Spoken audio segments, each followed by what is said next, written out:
ಒಂದು ಕುಟುಂಬದಲ್ಲಿ ಅಪ್ಪ ತನ್ನ ಕಿರಿಯ ಮಗನಿಗೆ ಟಾರ್ಗೆಟ್ ಮಾಡಿ ಏನ್ ಮಾಡಿದ್ರು ಬೈತಿರ್ತಾನೆ. ಆದ್ರೆ ಅದೇ ಹಿರಿಯ ಮಗನಿಗೆ ಅವನು ಏನೇ ತಪ್ಪು ಮಾಡಿದ್ರು ಏನು ಹೇಳ್ತಾ ಇರಲ್ಲ. ಸೊ ಅದೇ ತರ ಅಮೆರಿಕದ ಟ್ರಂಪ್ ಇವತ್ತು ಭಾರತಕ್ಕೆ ಟಾರ್ಗೆಟ್ ಮಾಡಿ ಭಾರತ ಏನ್ ಮಾಡಿದ್ರು ಕೂಡ ಸರಿ ಇಲ್ಲ ಅಂತ ಹೇಳಿ ಹೇಳ್ತಾ ಇದ್ದಾನೆ. ಆದ್ರೆ ಚೈನಾ ಏನೇ ದೊಡ್ಡ ತಪ್ಪು ಮಾಡಿದ್ರು ಕೂಡ ಚೈನಾಗೆ ಒಂದು ಮಾತನ್ನು ಕೂಡ ಹೇಳ್ತಾ ಇಲ್ಲ. ಇದರ ಕಾರಣ ಏನು? ಇಷ್ಟೆಲ್ಲ ಮಾಡಿದರೂ ಕೂಡ ಭಾರತ ಯಾಕೆ ಸೈಲೆಂಟ್ ಆಗಿ ಕೂತ್ಕೊಂಡಿದೆ? ಅದೆಲ್ಲವೂ ಒಂದು ಕಡೆ. ಆದರೆ ಟ್ರಂಪ್ನ ಈ ನಿರ್ಧಾರಗಳಿಂದ ಮಂಗಳೂರು ಮತ್ತು ಬೆಂಗಳೂರಿನ ಉದ್ಯೋಗಗಳಿಗೆ ಹೇಗೆ ತೊಂದರೆ ಒಡ್ಡುತ್ತವೆ ಅನ್ನೋದು ಕೂಡ ಇವತ್ತಿನ ವಿಡಿಯೋದಲ್ಲಿ ತಿಳ್ಕೊಳ್ಳೋಣ. ಹಾಗಾಗಿ ನಮ್ಮ ವಿಡಿಯೋವನ್ನು ಕೊನೆವರೆಗೂ ನೋಡಿ. ನಿಮಗೋಸ್ಕರ ನಾನು ಸಾಕಷ್ಟು ರಿಸರ್ಚ್ ಮಾಡಿ ಮಟೀರಿಯಲ್ಸ್ನ ಕಲೆಕ್ಟ್ ಮಾಡಿ ವಿಡಿಯೋವನ್ನು ಮಾಡ್ತೀನಿ. ಹಾಗಾಗಿ ನಮ್ಮ ಚಾನಲ್ನ ನೀವು ಇನ್ನೂ ಸಬ್ಸ್ಕ್ರೈಬ್ ಮಾಡ್ಕೊಂಡಿಲ್ಲ ಅಂದರೆ ದಯವಿಟ್ಟು ನನ್ನ ಚಾನಲ್ನ ಸಬ್ಸ್ಕ್ರೈಬ್ ಮಾಡ್ಕೊಳ್ಳಿ, ಲೈಕ್ ಮತ್ತು ಶೇರ್ ಮಾಡೋದನ್ನು ಮರಿಬೇಡಿ. ಈ ಕಾರಣಗಳನ್ನೆಲ್ಲ ನಾವು ತಿಳ್ಕೊಳ್ಳೋಕ್ಕಿಂತ ಮುಂಚೆ ನಾವು ಸ್ವಲ್ಪ ಹಿಂದೆ ಹೋಗೋಣ. ಇದು 2022ರಲ್ಲಿ ರಷ್ಯಾ ಯುಕ್ರೇನ್ ಮೇಲೆ ದಾಳಿ ಮಾಡುತ್ತೆ, ಯುದ್ಧ ಶುರುವಾಗುತ್ತೆ. ಇದರಿಂದ ಸಡನ್ನಾಗಿ ಮಾರ್ಕೆಟಲ್ಲಿ ಆಯಿಲ್ ಪ್ರೈಸಸ್ ಎಲ್ಲ ರೇಸ್ ಆಗೋಕ್ಕೆ ಶುರು ಆಗುತ್ತೆ. ಸೊ ಅದೇ ಟೈಮಲ್ಲಿ ಭಾರತಕ್ಕೂ ಕೂಡ ಆಯಿಲ್ನ ಅವಶ್ಯಕತೆ ತುಂಬ ಇರುತ್ತೆ. ಯಾಕಂತಂದರೆ 140 ಕೋಟಿ ಜನಸಂಖ್ಯೆ ಇರೋ ಭಾರತದಲ್ಲಿ ಆಯಿಲ್ನ ಸೇವನೆ ತುಂಬ ಜಾಸ್ತಿ ಇರುತ್ತೆ. ಅದ್ರ ಜೊತೆಗೆ ನಮ್ಮ ಇಂಡಸ್ಟ್ರೀಸ್ ಆಗಿರ್ಬೋದು, ನಮ್ಮ ಟ್ರಾನ್ಸ್ಪೋರ್ಟ್ ಸಿಸ್ಟಮ್ ಆಗಿರ್ಬೋದು, ಆಮೇಲೆ ನಮ್ಮ ಪವರ್ ಜನ್ರೇಷನ್ ಆಗಿರ್ಬೋದು, ಎಲೆಕ್ಟ್ರಿಸಿಟಿ ಜನ್ರೇಷನ್ ಆಗಿರ್ಬೋದು, ಇವೆಲ್ಲವೂ ಕೂಡ ಆಯಿಲ್ ಮೇಲೆ ಸಾಕಷ್ಟು ಡಿಪೆಂಡೆಂಟ್ ಆಗಿರುತ್ತವೆ. ಹೀಗಾಗಿ ಭಾರತಕ್ಕೆ ಒಂದು ದೊಡ್ಡ ಸಮಸ್ಯೆ ಬಂದು ನಿಂತ್ಕೊಳ್ಳುತ್ತೆ. ಒಂದು, ಈಗಾಗಲೇ ನಾವು ಸೌದಿ ಅರೇಬಿಯಾ, ಒಮಾನ್ ಈ ಥರ ದೇಶಗಳಿಂದ ಆಯಿಲನ್ನು ಪರ್ಚೇಸ್ ಮಾಡ್ತಾ ಇದ್ದೀವಿ. ಆಮೇಲೆ ಆಯಿಲ್ ರೇಟ್ ಎಷ್ಟು ಏರಿಕೆ ಆಗ್ತಿರುತ್ತೋ ಅಷ್ಟು ಹೆಚ್ಚು ರೇಟ್ ಮೇಲೆ ನಾವು ಆಯಿಲನ್ನು ಪರ್ಚೇಸ್ ಮಾಡಿಕೊಂಡು ಅದರ ಕಾಸ್ಟನ್ನು ನಮ್ಮ ಜನರ ಮೇಲೆ ಹೇರಿ ಇಲ್ಲಿನ ವಸ್ತುಗಳಿಗೆ ಹಣದುಬ್ಬರ ಆದ್ರೂ ಕೂಡ ಅಡ್ಜಸ್ಟ್ ಮಾಡಿಕೊಂಡು ಹೋಗೋ ಒಂದು ಸ್ಥಿತಿ ಅಥವಾ ಪರಿಸ್ಥಿತಿ ನಮ್ಮ ಮುಂದೆ ಇದ್ದರೆ, ಇನ್ನೊಂದು ಸ್ಥಿತಿ ಏನಿರುತ್ತೆ ಅಂತಂದರೆ, ನಾವು ರಷ್ಯಾ ಜೊತೆ ಒಂದು ಡೀಲ್ ಮಾಡಿಕೊಂಡು ರಷ್ಯಾ ಕೊಡೋ ಆಯಿಲ್ ಮೇಲೆ ಡಿಸ್ಕೌಂಟನ್ನು ತಗೊಂಡು ಕಮ್ಮಿ ಬೆಲೆಗೆ ನಾವು ರಷ್ಯಾದಿಂದ ಆಯಿಲ್ನ ತಂದು ನಮ್ಮ ಜನರಿಗೆ ಅನುಕೂಲ ಮಾಡಿಕೊಡುವಂಥ ಇನ್ನೊಂದು ಪರಿಸ್ಥಿತಿ ಇರುತ್ತದೆ. ಸೊ ಆಟೋಮೆಟಿಕ್ಲಿ ಭಾರತ ಎರಡನೇ ಸಿಚುವೇಶನ್ನ ಚೂಸ್ ಮಾಡ್ಕೊಳತ್ತೆ. ಯಾಕಂತಂದರೆ ಡಿಸ್ಕೌಂಟೆಡ್ ಆಯಿಲ್ ನಮ್ಮ ಭಾರತಕ್ಕೆ ಬರೋದ್ರಿಂದ ನಮ್ಮ ಇಂಪೋರ್ಟ್ ಬಿಲ್ ಕಡಿಮೆ ಆಗುತ್ತೆ. ಆಮೇಲೆ ಜನಸಾಮಾನ್ಯರಿಗೂ ಕೂಡ ಕಷ್ಟ ಆಗದೆ ರೀತಿ ಇರ್ತದೆ. 2024ರ ಅಂಕಿಅಂಶ ನಾವು ನೋಡಿದಾಗ ಭಾರತ ರಷ್ಯಾದಿಂದ ಸುಮಾರು 88 ಮಿಲಿಯನ್ ಟನ್ಸ್ಗಳಷ್ಟು ಆಯಿಲ್ನ ಪರ್ಚೇಸ್ ಮಾಡಿರುತ್ತದೆ. ಇದರಿಂದ ಸಾಕಷ್ಟು ಕ್ರೂಡ್ ಆಯಿಲ್ದು ಸಪ್ಲೈ ಇರ್ತದೆ. ಆಮೇಲೆ ಬೇರೆ ಬೇರೆ ದೇಶದಲ್ಲಿನ ರಿಫೈನರೀಸ್ ಆಗಿರ್ಬೋದು, ಅಲ್ಲೆಲ್ಲವೂ ಆಯಿಲ್ನ ಸಪ್ಲೈ ಚೆನ್ನಾಗಿರ್ತದೆ. ರಿಫೈನರ್ಸ್ ಕೂಡ ಆಯಿಲ್ನ ಅದನ್ನು ಫಿಲ್ಟರ್ ಮಾಡಿ ಅದರಿಂದ ಪೆಟ್ರೋಲ್, ಡೀಸೆಲ್ ಉತ್ಪತ್ತಿ ಮಾಡಿ ಅದನ್ನು ನಮ್ಮ ಬಳಕೆಗೂ ಕೂಡ ಯೂಸ್ ಮಾಡ್ತಿರ್ತೀವಿ. ಅದ್ರ ಜೊತೆಗೆ ಎಕ್ಸ್ಟ್ರಾ ಇದ್ದಿದ್ದ ಆಯಿಲ್ನ ಕೂಡ ನಾವು ಬೇರೆ ದೇಶಗಳಿಗೆ ರಫ್ತು ಮಾಡ್ತಿರ್ತೀವಿ. ಇದರಿಂದ ನಮ್ಮ ಆರ್ಥಿಕ ಪರಿಸ್ಥಿತಿ ಕೂಡ ಸ್ವಲ್ಪ ಮಟ್ಟಿಗೆ ಚೆನ್ನಾಗಿ ಆಗುತ್ತೆ. ಇದರಿಂದ ಎಲ್ಲರಿಗೂ ಕೂಡ ಉದ್ಯೋಗಗಳು ಸಿಗ್ತಾ ಇರ್ತವೆ. ಆಮೇಲೆ ನಮ್ಮ ಆಯಿಲ್ನ ಬೆಲೆ ಕೂಡ ಸ್ಥಿರವಾಗಿರುತ್ತೆ. ಆದರೆ ಇಲ್ಲಿ ಒಂದು ದೊಡ್ಡ ಟ್ವಿಸ್ಟ್ ಬರುತ್ತೆ. ನಾವು 3 ವರ್ಷದಿಂದ ಈ ಥರ ಕೆಲಸ ಮಾಡಿಕೊಂಡು ಬರ್ತಾ ಇದ್ವಿ. ಆದರೆ ಸಡನ್ನಾಗಿ ಟ್ರಂಪ್ ಗೆದ್ದ ಮೇಲೆ ಅವ್ರು ಏನಂತಾರೆ, ಇಲ್ಲ ನೀವು ರಷ್ಯಾದಿಂದ ಆಯಿಲ್ ಪರ್ಚೇಸ್ ಮಾಡಿಕೊಂಡು ರಷ್ಯಾ ಮಾಡ್ತಿರೋ ಯುದ್ಧಕ್ಕೆ ನೀವು ಬೆಂಬಲವನ್ನು ನೀಡ್ತಾ ಇದ್ದೀರಾ ಅಂಥೇಳಿ ನಮ್ಮ ಮೇಲೆ ಗೂಬೆ ಕೂರಿಸ್ತಾರೆ. ಹಾಗಾಗಿ ಸ್ಕಾಟ್ ಬೆಸೆಂಟ್, ಅಮೆರಿಕದ ಟ್ರೆಜರಿ ಸೆಕ್ರೆಟರಿ ಇರ್ತಾರೆ, ಅವರು ಮೊನ್ನೆ ಒಂದು ಸ್ಟೇಟ್ಮೆಂಟ್ ಕೊಡ್ತಾರೆ. ಏನಂತಂದ್ರೆ, ಇಲ್ಲ ಭಾರತ ಏನು ಮಾಡ್ತಾ ಇದೆ, ಕಮ್ಮಿ ರೇಟ್ಗೆ ರಷ್ಯಾದಿಂದ ಆಯಿಲ್ನ ಪರ್ಚೇಸ್ ಮಾಡಿಕೊಂಡು ತಮ್ಮಲ್ಲಿ ರಿಫೈನ್ ಮಾಡಿಕೊಂಡು ಅದನ್ನು ಹೆಚ್ಚಿನ ಬೆಲೆಗೆ ಬೇರೆ ದೇಶಗಳಿಗೆ ರಫ್ತು ಮಾಡ್ತಾ ಇದೆ. ಅದರಲ್ಲಿ ಪ್ರಾಫಿಟ್ಸ್ ಕೂಡ ತಗೋತಾ ಇದೆ. ಸೊ ಅದ್ರ ಜೊತೆಗೆ ರಷ್ಯಾದಿಂದ ಆಯಿಲ್ ಪರ್ಚೇಸ್ ಮಾಡಿ ಅವರಿಗೆ ನಾವು ಕೊಟ್ಟ ದುಡ್ಡು ಮೇಲೆ ರಷ್ಯಾ ಮತ್ತಷ್ಟು ಶಸ್ತ್ರಾಸ್ತ್ರಗಳನ್ನು ಖರೀದಿ ಮಾಡಿ ಅದನ್ನು ಯುಕ್ರೇನ್ ವಿರುದ್ಧ ಬಳಕೆ ಮಾಡ್ತಾ ಇದೆ. ಸೊ ಇದೆಲ್ಲ ನೋಡ್ತಾ ಇದ್ರೆ ಭಾರತ ಡೈರೆಕ್ಟಾಗಿ ಯುಕ್ರೇನ್ ವಿರುದ್ಧದ ಈ ಯುದ್ಧಕ್ಕೆ ಸಪೋರ್ಟ್ ನೀಡ್ತಾ ಇದೆ ಅಂಥೇಳಿ ಸ್ಕಾಟ್ ಬೆಸೆಂಟ್ ಹೇಳ್ತಾನೆ. ಅದಷ್ಟೇ ಅಲ್ಲ, ಇದೇ ಥರ ಮುಂದುವರೆದ್ರೆ ನಾವು ಈಗಾಗಲೇ ಟ್ಯಾರಿಫನ್ನು ಹಾಕಿದ್ದೀವಿ, ಇನ್ನೂ ಹೆಚ್ಚಿನ ಟ್ಯಾರಿಫನ್ನು ನಾವು ಹಾಕ್ಬೋದು, ಅಥವಾ ಇನ್ನೂ ಹೆಚ್ಚಿನ ಬೇರೆ ಬೇರೆ ರೀತಿಯಾದ ಸ್ಯಾಂಕ್ಷನ್ಸ್ಗಳನ್ನು ಕೂಡ ನಾವು ಭಾರತದ ವಿರುದ್ಧ ಹಾಕ್ಬೋದು ಅಂತ ಹೇಳಿ ಭಾರತಕ್ಕೆ ಒಂದು ಬೆದರಿಕೆಯನ್ನು ಕೂಡ ಕೊಡ್ತಾನೆ. ಆದರೆ ಇಲ್ಲಿ ಸತ್ಯ ಏನಪ್ಪ ಅಂತಂದರೆ, ಹೌದು ನಾವು ರಷ್ಯಾದಿಂದ ಆಯಿಲ್ ಪರ್ಚೇಸ್ ಮಾಡಿ ಅದನ್ನು ರಿಫೈನ್ ಮಾಡಿ ಬೇರೆ ದೇಶಕ್ಕೂ ಕೂಡ ನಾವು ಸಪ್ಲೈಯನ್ನು ಮಾಡ್ತಾ ಇದ್ದೀವಿ. ಆದರೆ 70% ಅಷ್ಟು ನಾವು ರಷ್ಯಾದಿಂದ ಖರೀದಿ ಮಾಡೋ ಆಯಿಲ್ ಅದನ್ನು ನಾವು ಇಂಟರ್ನಲ್ಲಿ ನಮಗೋಸ್ಕರ ನಾವು ಬಳಕೆ ಮಾಡ್ತಾ ಇದ್ದೀವಿ. ಅದರಲ್ಲಿ ಬರೀ 30% ಅಷ್ಟು ಭಾಗ ನಾವು ಬೇರೆ ದೇಶಗಳಿಗೆ ಅದನ್ನು ಕಳಿಸ್ತಾ ಇದ್ದೀವಿ. ಯಾಕಂತಂದರೆ ರಿಫೈನರೀಸ್ ಹತ್ರ ಆಯಿಲ್ ಸಪ್ಲೈ ಹೆಚ್ಚಿಗೆ ಇರೋದ್ರಿಂದ ಅವರು ಹೆಚ್ಚಿಗೆ ಇರೋ ಆಯಿಲ್ನ ಬೇರೆ ದೇಶಗಳಿಗೂ ಕೂಡ ಅವರು ಮಾರ್ತಾ ಇದ್ದಾರೆ. ಅದರಿಂದ ಬರ್ತಿರೋ ಪ್ರಾಫಿಟ್ಸ್ ಅದು ನಮ್ಮ ಸರ್ಕಾರಿ ಖಜಾನೆಗೆ ಹೋಗ್ತಿದೆ, ತೆರಿಗೆ ಮೂಲಕ ಹೋಗ್ತಾ ಇದೆ, ಅಥವಾ ಬಿಸ್ನೆಸ್ ಎಕ್ಸ್ಪಾನ್ಷನ್ ಮೂಲಕ ಜನರಿಗೆ ಉದ್ಯೋಗ ಕೂಡ ಸಿಗ್ತಾ ಇದೆ. ಹೀಗಾಗಿ ನಾವು ನಮ್ಮ ದೇಶಕ್ಕೆ ಬಳಕೆ ಮಾಡಲಂತ ಹೇಳಿ ನಾವು ಆಯಿಲ್ನ ಪರ್ಚೇಸ್ ಮಾಡ್ತಿರೋದು ರಷ್ಯನ್ ಯುದ್ಧಕ್ಕೆ ಹೇಗೆ ಬೆಂಬಲ ಕೊಟ್ಟಂತೆ ಆಗುತ್ತೆ. ಯಾಕಂತಂದರೆ ಅಮೇರಿಕಾದವರೇ ಒಂದು ಪ್ರೈಸ್ ಕ್ಯಾಪ್ ಹಾಕಿದ್ದಾರೆ. ಪ್ರೈಸ್ ಅಂತಂದರೆ ಒಂದು ನಾವು ಏನು ಆಯಿಲ್ ಖರೀದಿ ಮಾಡ್ತೀವಿ ರಷ್ಯಾದಿಂದ, ಆ ಇಂತಿಷ್ಟು ಬೆಲೆ ಮೇಲೆ ನಾವು ಖರೀದಿ ಮಾಡೋ ಹಾಗಿಲ್ಲ ಅಂತ ಕಂಡೀಷನ್ ಕೂಡ ಅಮೇರಿಕ ಹಾಕಿದೆ. ಹಾಗಾಗಿ ಆ ಕಂಡೀಷನ್ ಪ್ರಕಾರನೇ ನಾವು ರಷ್ಯನ್ ಆಯಿಲ್ನ ಆ ರೇಟ್ಗಿನ ಕಮ್ಮಿ ರೇಟ್ಗೆ ನಾವು ಪರ್ಚೇಸ್ ಮಾಡ್ತಾ ಇದ್ದೀವಿ. ಈ ಪ್ರೈಸ್ ಕ್ಯಾಪ್ ಅವ್ರು ಹಾಕಿದ್ದು ಮೊದಲನೇ ಕಾರಣ ಏನಂತಂದ್ರೆ ರಷ್ಯಾ ದೇಶಕ್ಕೆ ಅಧಿಕವಾಗಿ ಪ್ರಾಫಿಟ್ಸ್ ಹೋಗಬಾರ್ದು ಅಂತ. ಸೊ ಆ ಕಾರಣಕ್ಕಾಗಿ ಭಾರತ ಕೂಡ ಅಮೆರಿಕ ಯಾವ ಪ್ರೈಸ್ ನಿರ್ಧಾರ ಮಾಡಿದೆಯೋ ಆ ಪ್ರೈಸ್ಗಿನ ಕಮ್ಮಿ ಬೆಲೆಗೆ ನಾವು ಆಲ್ರೆಡಿ ಪರ್ಚೇಸ್ ಮಾಡ್ತಾ ಇದ್ದೀವಿ. ಹಾಗಾಗಿ ನಮ್ಮ ಕಡೆಯಿಂದ ತುಂಬ ಪ್ರಾಫಿಟ್ಸ್ ರಷ್ಯಾಗೆ ಹೋಗ್ತಿದೆ ಅಂತಂದರೆ ಅದು ಖಂಡಿತ ಸುಳ್ಳು ಆಗುತ್ತೆ. ಅವ್ರು ಹೇಳೋದು ಇದು ಇಷ್ಟೇ ಅಲ್ಲ, ಈ ರಿಫೈನರೀಸ್ ಮಾಡೋ ಪ್ರಾಫಿಟ್ಸಿಂದ ಅದು ಕೇವಲ ಶ್ರೀಮಂತ ಉದ್ಯಮಿಗಳಿಗೆ ಹೋಗ್ತಾ ಇದೆ, 2-3 ಶ್ರೀಮಂತ ಉದ್ಯೋಗಗಳಿಗೆ ಮಾತ್ರ ಹೋಗ್ತಾ ಇದೆ, ಅದು ಬೇರೆಯವರು ಕೂಡ ಅದು ಪ್ರಾಫಿಟ್ಸ್ ತಲುಪ್ತಾ ಇಲ್ಲ ಅಂಥೇಳಿ ಹೇಳ್ತಾರೆ. ಆದರೆ ಇದರಲ್ಲಿ ಒಂದು ಸುಳ್ಳು ಅಡಗಿದೆ. ಸುಳ್ಳು ಏನಂತಂದರೆ ಆ ರಿಫೈನರೀಸ್ ಏನಿವೆ ಅದು ಬರೀ ಅಂಬಾನಿ ಅದಾನಿ ರಿಫೈನರೀಸ್ ಅಷ್ಟೇ ಅಲ್ಲ, ಅದ್ರ ಜೊತೆಗೆ ಸಾಕಷ್ಟು ಪಬ್ಲಿಕ್ ಸೆಕ್ಟರ್ ರಿಫೈನರೀಸ್ ಕೂಡ ಇವೆ. ಲೈಕ್ ಮಂಗಳೂರಲ್ಲಿ ಒಂದು ರಿಫೈನರಿ ಇದೆ, ಅದು ಗೌರ್ಮೆಂಟ್ ರಿಫೈನರಿ. ಅದ್ರ ಜೊತೆಗೆ ಇಂಡಿಯನ್ ಆಯಿಲ್ ರಿಫೈನರಿ ಇದೆ, ಅದು ಕೂಡ ಗೌರ್ಮೆಂಟ್. ಹೀಗೆ ಬೇರೆ ಬೇರೆ ರಿಫೈನರೀಸ್ ಕೂಡ ರಷ್ಯನ್ ಆಯಿಲ್ನ ರಿಫೈನ್ ಮಾಡಿ ಬೇರೆ ದೇಶಕ್ಕೆ ಸೇಲ್ ಮಾಡ್ತಾ ಇದ್ದೇವೆ. ಅದರಿಂದ ಪ್ರಾಫಿಟ್ಸ್ ಬರೋದು ಕೂಡ ಅದು ಗೌರ್ಮೆಂಟ್ಗೆ ಹೋಗುತ್ತೆ, ಯಾವುದೇ ಪ್ರೈವೇಟ್ ಇಂಡಿವಿಜುವಲ್ಸ್ಗೆ ಹೋಗಲ್ಲ. ಅದ್ರ ಜೊತೆಗೆ ಅಂಬಾನಿ ಥರ ರಿಫೈನರೀಸ್ ಕೂಡ ಮಾರ್ಕೆಟಲ್ಲಿ ಇದ್ದಾವೆ. ಹಾಗಾಗಿ ಅದು ಕೆಲವೇ ಶ್ರೀಮಂತ ಉದ್ಯಮಗಳಿಗೆ ಅಷ್ಟೇ ಹೋಗ್ತಾ ಇದೆ ಅಂತಂದರೆ ಅದು ಒಂದು ಶುದ್ಧ ಸುಳ್ಳು. ಸೊ ಇಷ್ಟೆಲ್ಲ ಭಾರತದ ಮೇಲೆ ಪ್ರೆಷರ್ ಹಾಕಿದ್ರೂ ಕೂಡ ಚೈನಾಗೆ ಒಂದೇ ಒಂದು ಮಾತನ್ನು ಕೂಡ ಅವರು ಮಾತಾಡ್ತಾ ಇಲ್ಲ, ತುಟಿ ಪಿಟಿಕ್ ಅಂತ ಇಲ್ಲ. ಚೈನಾ ನಮ್ಕಿನ ಹೆಚ್ಚು ಆಯಿಲನ್ನು ರಷ್ಯಾದಿಂದ ಖರೀದಿ ಮಾಡ್ತದೆ. ನಾವು 88 ಮಿಲಿಯನ್ ಟನ್ಸ್ಗಳಷ್ಟು ಆಯಿಲನ್ನು ಖರೀದಿ ಮಾಡಿದರೆ ಚೈನಾ 102 ಮಿಲಿಯನ್ ಟನ್ಸ್ಗಳಷ್ಟು ಆಯಿಲನ್ನು ಪರ್ಚೇಸ್ ಮಾಡ್ತಾ ಇದೆ ರಷ್ಯಾದಿಂದ. ಆದರೆ ಚೈನಾಗೆ ಯಾವುದೇ ಥರದ ಕಂಡೀಷನ್ಸ್ನು ಹಾಕಿಲ್ಲ. ಟ್ಯಾರಿಫ್ ಸ್ವಲ್ಪ ಹಾಕಿದ್ದಾರೆ ಎಲ್ಲ ದೇಶಗಳಿಗೆ ಹಾಕಿದಾಗೆ, ಬಟ್ ಇಂಡಿಯಾ ಮೇಲೆ ಹೇಗೆ 50% ಟ್ಯಾರಿಫ್ನ ಹಾಕ್ತಾ ಇದ್ದಾರೆ ಆ ರೀತಿಯಾದ ದೊಡ್ಡ ಬೆದರಿಕೆ ಚೈನಾಗೆ ಕೊಟ್ಟಿಲ್ಲ. ಸೊ ಇದು ಹೇಗಿದೆ ಅಂತಂದರೆ, ನಮ್ಮ ಊರಲ್ಲಿ ಒಬ್ಬ ಜಮೀನ್ದಾರ ಏನೇ ತಪ್ಪು ಮಾಡಿದ್ರೂ ಅವನಿಗೆ ಏನೂ ಹೇಳದೆ ಕ್ಷಮಿಸ್ತಿರ್ತಾರೆ. ಆದರೆ ಒಬ್ಬ ಬಡ ರೈತ ಒಂದು ಸಣ್ಣ ತಪ್ಪು ಮಾಡಿದ್ದಕ್ಕೆ ಅವನಿಗೆ ಹಿಡಿದು ಹೊಡಿತಾರೆ.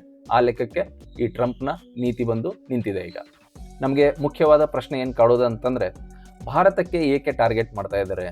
ಚೈನಾ ಮಾಡ್ತಾ ಇದೆ, ಎಲ್ಲ ಮಾಡ್ತಾ ಇದೆ, ಆದರೆ ಭಾರತದ ಮೇಲೆ ಅಂಥದ್ದೇನು ಸಿಟ್ಟು? ಇದಕ್ಕಿಂತ ಮುಂಚೆ ಒಳ್ಳೆ ಸಂಬಂಧ ಇಟ್ಕೊಂಡಿದ್ದ ಟ್ರಂಪ್ ಹೀಗೆ ಒಮ್ಮೆಲೇ ಯಾಕೆ ಭಾರತದ ಮೇಲೆ ಟಾರ್ಗೆಟ್ ಮಾಡೋಕ್ಕೆ ಶುರು ಮಾಡಿದ್ದಾರೆ? ನಾವು ಕೆಲವು ಎಕ್ಸ್ಪರ್ಟ್ಸ್ಗಳನ್ನು ನಾವು ನೋಡ್ತಾ ಹೋದರೆ, ಎಕ್ಸ್ಪರ್ಟ್ಸ್ ಪ್ರಕಾರ ಭಾರತ ಪಾಕಿಸ್ತಾನ ಮೇಲೆ ಆಪರೇಷನ್ ಸಿಂಧೂರ್ ಮಾಡಿದಾಗಿಂದ ಟ್ರಂಪ್ ಯುದ್ಧವನ್ನು ನಿಲ್ಲಿಸಿ ತಾನು ಕ್ರೆಡಿಟ್ ತೊಗೊಳಕ್ಕೆ ಇಷ್ಟಪಟ್ಟಿದ್ದ. ಆದರೆ ಭಾರತದ ಸರ್ಕಾರ ಯಾವುದೇ ಥರದ ಕ್ರೆಡಿಟನ್ನು ಅಮೆರಿಕಕ್ಕೆ ಕೊಡೋಕ್ಕೆ ಸಿದ್ಧವಿರಲಿಲ್ಲ. ಯಾಕಂತಂದರೆ ಭಾರತದ ನೀತಿ ಏನಿದೆ ಅಂತಂದರೆ, ಇಂಡಿಯಾ ಪಾಕಿಸ್ತಾನ ಒಂದು ಬೈಲ್ಯಾಟ್ರಲ್ ಇಶ್ಯೂ, ಅಂದರೆ ನಮ್ಮ ಆಂತರಿಕ ಸಮಸ್ಯೆ. ಅದು ಭಾರತ ಮತ್ತು ಪಾಕಿಸ್ತಾನ ನಡುವಿನ ಸಮಸ್ಯೆ. ಇದಕ್ಕೆ ಮೂರನೇ ವ್ಯಕ್ತಿ ಬಂದು ನೀನು ಹೀಗೆ ಮಾಡಬೇಕು ಹಾಗೆ ಮಾಡಬೇಕು ಅನ್ನೋಕ್ಕೆ ನಾವು ಬಿಡೋದಿಲ್ಲ, ರಾಜಿ ಪಂಚಾಯಿತಿ ಮಾಡೋಕ್ಕೆ ನಾವು ಬಿಡೋದಿಲ್ಲ ಅಂಥೇಳಿ ಭಾರತದ ಒಂದು ನಿಲುವಾಗಿದೆ. ಇದು ಸುಮಾರು ವರ್ಷಗಳಿಂದ ಇದೇ ನಿಲುವನ್ನು ನಾವು ಕಾಪಾಡ್ಕೊಂಡು ಬಂದಿದ್ದೀವಿ. ಆದರೆ ಟ್ರಂಪ್ ಏನು ಎಕ್ಸ್ಪೆಕ್ಟ್ ಮಾಡ್ತಾ ಇದೆ ಅಂತಂದರೆ, ಆಪರೇಷನ್ ಸಿಂಧೂರ ಆದಮೇಲೆ 2 ದೊಡ್ಡ ನ್ಯೂಕ್ಲಿಯರ್ ಕಂಟ್ರೀಸ್ ಯುದ್ಧಕ್ಕೆ ಹೋಗಿದ್ವು, ಹಾಗಾಗಿ ನಾನು ಬಂದು ಸಮಜಾಯಿಸಿ ಹೇಳಿದ್ದೀನಿ, ಹಾಗಾಗಿ ಅದು ಯುದ್ಧ ನಿಲ್ಲಿಸೋ ಕ್ರೆಡಿಟ್ ಕೂಡ ಅದು ನನಗೆ ಸಿಗಬೇಕು ಅನ್ನೋ ಥರ ಸ್ಟೇಟ್ಮೆಂಟ್ಸನ್ನು ಕೊಡ್ತಾರೆ. ಭಾರತ ಯಾವುದೇ ಸೊಪ್ಪು ಹಾಕಲ್ಲ. ಹೀಗಾಗಿ ಟ್ರಂಪ್ ಅಲ್ಲಿಂದ ಇರಿಟೇಟ್ ಆಗೋಕ್ಕೆ ಶುರು ಆಗ್ತಾನೆ. ಅದರ ಜೊತೆಗೆ ಅಮೆರಿಕ ಜೊತೆಗಿನ ಟ್ರೇಡ್ ನೆಗೋಷಿಯೇಷನ್ಸ್ ಬಗ್ಗೆ ನನ್ನ ಹಿಂದಿನ ವಿಡಿಯೋಗಳಲ್ಲಿ ಹೇಳಿದ್ದೀನಿ. ಟ್ರೇಡ್ ಡೀಲ್ ಬೇಕಾಗಿದೆ ಟ್ರಂಪ್ಗೆ, ಅದು ಅವನ ಕಂಡೀಷನ್ಸ್ ಮೇಲೇ ಬೇಕಾಗಿದೆ. ಆ ಕಂಡೀಷನ್ಸ್ಗೆ ಭಾರತ ಒಪ್ತಾ ಇಲ್ಲ. ಸೊ ಈ ಎಲ್ಲ ಕಾರಣದಿಂದಾಗಿ ಟ್ರಂಪ್ ಇರಿಟೇಟ್ ಆಗಿ ಭಾರತಕ್ಕೆ ಟಾರ್ಗೆಟ್ ಮಾಡ್ತಾ ಇದ್ದಾನೆ. ಈ ಟಾರ್ಗೆಟ್ ಯಾಕೆ ಮಾಡ್ತಾ ಇದ್ದಾನೆ ಅಂತಂದರೆ, ಭಾರತಕ್ಕೆ ನಾವು ಇಷ್ಟು ಪ್ರೆಷರ್ ಹಾಕಿದರೆ ಭಾರತ ಒಂದಿಲ್ಲ ಒಂದು ದಿನ ಕುಸಿತದೆ, ಆ ಪ್ರೆಷರನ್ನು ತಡ್ಕೊಳ್ಳೋ ಸ್ಥಿತಿ ಅದಕ್ಕೆ ಇರೋದಿಲ್ಲ ಅಂಥೇಳಿ ಆ ಕಾರಣದಿಂದಾಗಿ ಈ ಪ್ರೆಷರ್ ಟ್ಯಾಕ್ಟಿಕ್ಸ್ನ ಭಾರತದ ಮೇಲೆ ಅಳವಡಿಸೋಕೆ ಶುರು ಮಾಡಿದ್ದ. ಹಾಗಾದರೆ ಇದೇ ಥರ ಪ್ರೆಷರ್ ಟ್ಯಾಕ್ಟಿಕ್ಸ್ನ ಚೈನಾ ಮೇಲೆ ಯಾಕೆ ಹಾಕಲ್ಲ ಅಂತ ಹೇಳಿದರೆ, ಇದಕ್ಕೆ ಒಂದು ದೊಡ್ಡ ಕಾರಣ, ಅದು ಒಂದು ದೊಡ್ಡ ರಹಸ್ಯ ಏನಂತಂದರೆ, ಚೈನಾ ಹತ್ರ ರೇರ್ ಅರ್ತ್ ಮಿನರಲ್ಸ್ ಇವೆ. ರೇರ್ ಅರ್ತ್ ಮಿನರಲ್ಸ್ ಏನಿವು? ರೇರ್ ಅರ್ತ್ ಮಿನರಲ್ಸ್ ಅಂದರೆ ಇವು ಒಂದಿಷ್ಟು ವಿಶೇಷವಾದ ಖನಿಜಗಳು. ಈ ಖನಿಜಗಳನ್ನ ಬಳಕೆ ಮಾಡಿಕೊಂಡು ಎಲೆಕ್ಟ್ರಿಕ್ ಇಂಡಸ್ಟ್ರಿಯಲ್ಲಿ, ಎಲೆಕ್ಟ್ರಿಕ್ ವೆಹಿಕಲ್ಸ್ನಲ್ಲಿ ಏನು ಬ್ಯಾಟ್ರಿ ಇರುತ್ತೋ ಆ ಬ್ಯಾಟ್ರಿಗೆ ಬೇಕಾದ ಖನಿಜ ಚೈನಾದ ಹತ್ರ ಇದೆ. ಆಮೇಲೆ ಅದ್ರ ಜೊತೆಗೆ ಎಲೆಕ್ಟ್ರಾನಿಕ್ ಪಾರ್ಟ್ಸ್ ಏನಿರುತ್ತೆ, ಎಲೆಕ್ಟ್ರಾನಿಕ್ ಪಾರ್ಟ್ಸ್ಗೆ ಬೇಕಾದಂಥ ಖನಿಜಗಳು ಇವತ್ತು ಚೈನಾದ ಹತ್ರ ಇದೆ. ಆಮೇಲೆ ಅಮೇರಿಕ ಶಸ್ತ್ರಾಸ್ತ್ರ ಡೆವಲಪ್ ಮಾಡೋದ್ರಲ್ಲಿ ನಂಬರ್ 1 ಇದೆ ವರ್ಲ್ಡಲ್ಲಿ. ಸೊ ಆ ವರ್ಲ್ಡ್ನಲ್ಲಿ ಈ ಶಸ್ತ್ರಾಸ್ತ್ರಗಳನ್ನು ಡೆವಲಪ್ ಮಾಡೋಕ್ಕೆ ಮತ್ತೆ ಅವರಿಗೆ ಬೇಕಾಗಿರೋದು ಈ ವಿಶೇಷವಾದ ಖನಿಜಗಳು. ಅದಕ್ಕೆ ನಾವು ರೇರ್ ಅರ್ತ್ ಮಿನರಲ್ಸ್ ಅಂತ ಕರಿತೀವಿ. ಸೊ ಈ ಮಿನರಲ್ಸ್ ಎಲ್ಲವೂ ಚೈನಾದ ಹತ್ರ ಇರಬೇಕಾದ್ರೆ ಚೈನಾ ಜೊತೆ ಏನಾದರೂ ಜಾಸ್ತಿ ಆಟ ಆಡೋಕ್ಕೆ ಹೋದರೆ ಚೈನಾ ಒಂದೇ ಒಂದು ಬ್ಯಾನ್ ಮಾಡಿಬಿಟ್ರೆ ಆ ರೇರ್ ಅರ್ತ್ ಮಿನರಲ್ಸ್ನ ಸಪ್ಲೈ ಅಮೇರಿಕಕ್ಕೆ ಬಂದು ನಿಂತು ಹೋಗ್ಬಿಡುತ್ತೆ, ಕಂಪ್ಲೀಟಾಗಿ ಸ್ಟಾಪ್ ಆಗಿಬಿಡುತ್ತೆ. ಆ ಒಂದ್ಸಲ ಸ್ಟಾಪ್ ಆಯ್ತಂದರೆ ಅಲ್ಲಿ ಅಮೇರಿಕಾದಲ್ಲಿರೋ ಕಾರ್ ಇಂಡಸ್ಟ್ರಿ ಏನಿದೆ, ಕಾರ್ ಇಂಡಸ್ಟ್ರಿ ಕಂಪ್ಲೀಟಾಗಿ ನಿಂತು ಹೋಗುತ್ತೆ. ವೆಪನ್ಸ್ ಡೆವಲಪ್ಮೆಂಟ್ ಪ್ರೋಗ್ರಾಮ್ಸ್ ಎಲ್ಲ ಅಲ್ಲಿ ನಿಂತು ಹೋಗುತ್ತೆ. ಹೀಗಾಗಿ ಅಲ್ಲಿ ಅವರಿಗೆ ಆರ್ಥಿಕ ಸಮಸ್ಯೆ ಉಂಟಾಗ್ಬೋದು, ನಿರುದ್ಯೋಗದ ಸಮಸ್ಯೆ ಉಂಟಾಗ್ಬೋದು.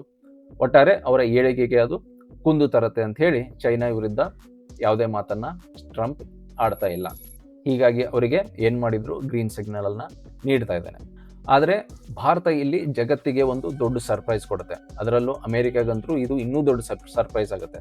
ಯಾಕಂತಂದರೆ ಭಾರತ ಮತ್ತು ಚೈನಾದ ಸಂಬಂಧ ಅಷ್ಟಾಗಿ ಸರಿ ಇರಲಿಲ್ಲ. ನಿಮ್ಗೆಲ್ಲರಿಗೂ ಗೊತ್ತಿರೋ ಹಾಗೆ 2020ರಲ್ಲಿ ಡೋಕ್ಲಾಮ್ ವ್ಯಾಲಿಯಲ್ಲಿ ಭಾರತ ಮತ್ತು ಚೈನಾ ಸೇನೆಗಳು ಅಲ್ಲಿ ಒಂದಕ್ಕೊಂದು ಎದುರು ಬಂದು ಹೋರಾಡಿರ್ತವೆ. ಇದರಿಂದ ಸಾಕಷ್ಟು ಸೈನಿಕರು ತಮ್ಮ ಜೀವವನ್ನು ಕೂಡ ಕಳ್ಕೊಂಡಿರ್ತಾರೆ.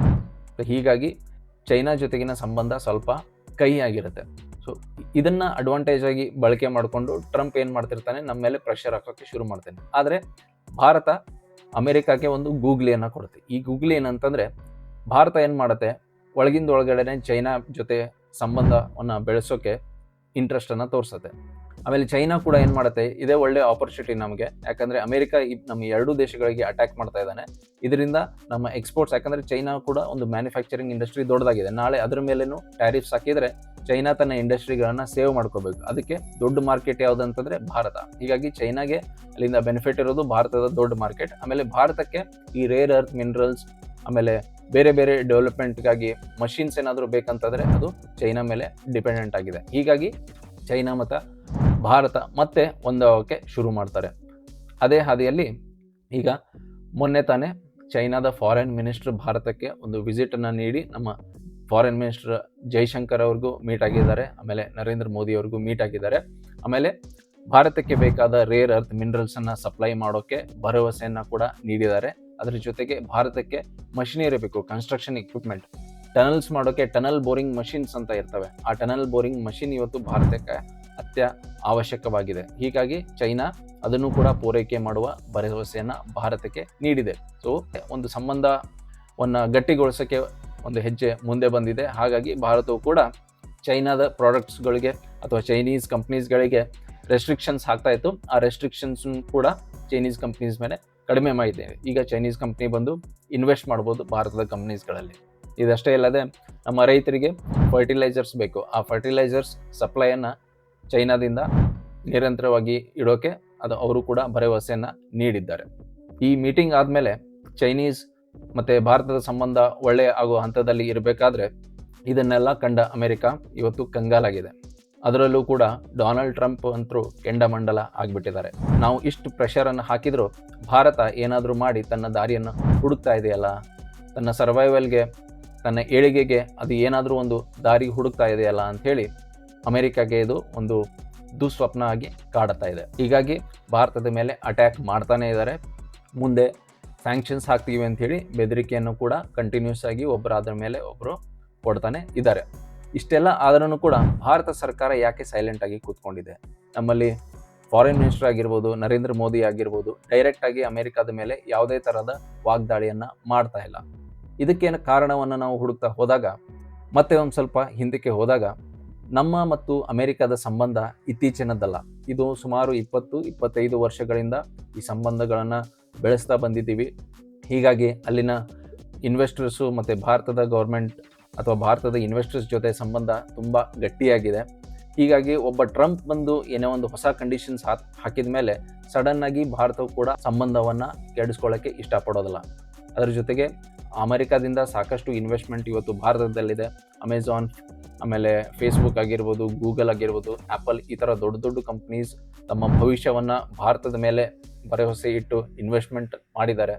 ಇಷ್ಟೆಲ್ಲ ಆದಮೇಲೆ ನಾವು ಸಡನ್ನಾಗಿ ಅಮೆರಿಕ ಜೊತೆ ಸಂಬಂಧವನ್ನು ಕೆಡಿಸ್ಕೊಳ್ಳಿಕ್ಕೆ ಆಗೋದಿಲ್ಲ. ಇದ್ರ ಜೊತೆಗೆ ಅವರು ಇನ್ವೆಸ್ಟ್ ಮಾಡೋದ್ರಿಂದ ಇಲ್ಲಿ ಸಾಕಷ್ಟು IT ಮತ್ತು ಟೆಕ್ನಾಲಜಿ, ಎಲೆಕ್ಟ್ರಾನಿಕ್ ಸೆಕ್ಟರ್ಸಲ್ಲಿ ಉದ್ಯೋಗಗಳು ಹುಟ್ಕೊಂಡಿವೆ. ಇಲ್ಲಿಯೂ ಕೂಡ ಸಾಕಷ್ಟು ಕಂಪ್ನೀಸ್ಗಳು ಹುಟ್ಕೊಂಡಿವೆ. ಹೀಗಾಗಿ ನಾವು ಆರ್ಥಿಕವಾಗಿ ಒಂದರ ಮೇಲೆ ಒಂದು ಡಿಪೆಂಡೆಂಟ್ ಆಗಿದ್ದೀವಿ.